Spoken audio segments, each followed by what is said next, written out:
మీరు మన ఛానల్‌లో ఫస్ట్ టైమ్ వీడియో చూస్తున్నట్లయితే please like and subscribe. Plastic ఎలా తయారు చేస్తారో మీకు తెలుసా? ప్లాస్టిక్ తయారు వెనుక ఉన్న రహస్యం తెలుసుకోవాలనుంటే ఈ వీడియోని లాస్ట్ వరకు స్కిప్ చేయకుండా చూడండి. మనం విపరీతంగా యూజ్ చేస్తున్న ప్లాస్టిక్ ఎక్కడి నుంచి వస్తుంది?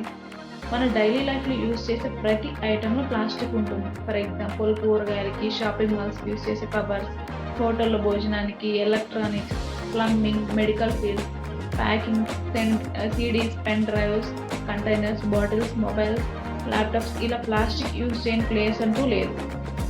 అసలు ఈ ప్లాస్టిక్ ఎక్కడి నుంచి వస్తుందో మనం తెలుసుకుందాం. ఎక్కువ శాతం ప్లాస్టిక్ పెట్రోలియం నుంచి తయారు చేస్తారు.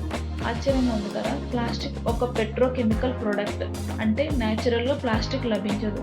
ఆర్టిఫిషియల్‌గా ఈ ప్లాస్టిక్‌ని తయారు చేస్తారు.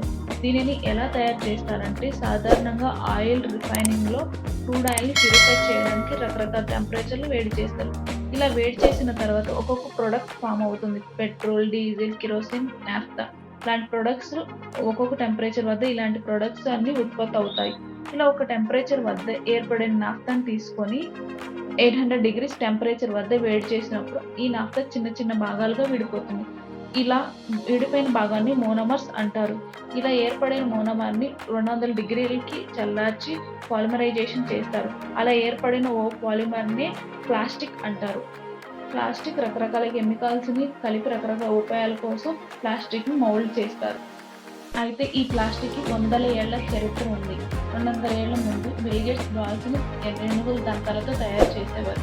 అయితే 1863లో ఏనుగుల దంతాల కొరత ఎక్కువైంది. దాంతో బంతుల తయారీ కోసం కొత్త పదార్థాలను కనుగొన్న వారికి $10,000 రివార్డ్ ఇస్తామని అమెరికన్ బిల్ గేట్స్ బాల్ తయారీ సంస్థ తెలిపారు. ఈ ఛాలెంజ్‌ని అమెరికన్ యువకుడు జాన్ వెల్సీ స్వీకరించాడు. యూరియా నైట్రిక్ యాసిడ్‌తో ప్రయోగాలు చేయడం ప్రారంభించాడు. సెల్యులోజ్ నైట్రేట్ అనే ఒక పదార్థాన్ని ఈయన కనుగొన్నాడు. దాన్ని సెల్యులైడ్ అని మనం అంటాము. దానికి సాగి గుణం కలిగి ఉంటుంది. అయితే దానితో చేసే బంతులు పేలిపోయి ఒక బాల్ ఇంకో బాల్‌కి టచ్ అయినప్పుడు అప్పుడు పెద్ద శబ్దం వచ్చేది. అయినా సరే ఈ పదార్థం వేరే రకాల వస్తువుల తయారీలో ఉపయోగపడింది.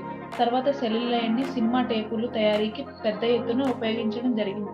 1907లో బేకలైట్ అనే ప్లాస్టిక్ పదార్థం అందుబాటులోకి వచ్చింది. దీనితో అనేక రకాల వస్తువులను డిఫరెంట్ డైమెన్షన్స్‌లో తయారు చేశారు. ఎలక్ట్రిసిటీ రెసిస్టెన్స్ కలిగిన బేకలైట్‌ను ప్లగ్స్‌ని, స్విచ్ బోర్డ్స్‌ని, బల్బ్ హోల్డర్స్‌ని తయారు చేయడానికి బాగా ఉపయోగించారు. ఈ బేకలైట్ మరెన్నో ప్లాస్టిక్ ఐటెమ్స్‌ని తయారు చేయడానికి యూజ్ అయ్యింది. దాని తర్వాత పెట్రోల్ నుంచి ప్లాస్టిక్‌ని తయారు చేశారు. ఈ ప్లాస్టిక్ వల్ల మనకు ఉన్న ఉపయోగం కన్నా నష్టాలే ఎక్కువ.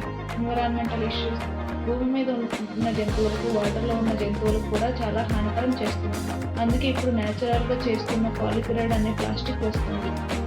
Please avoid plastic. Please like and subscribe for more videos.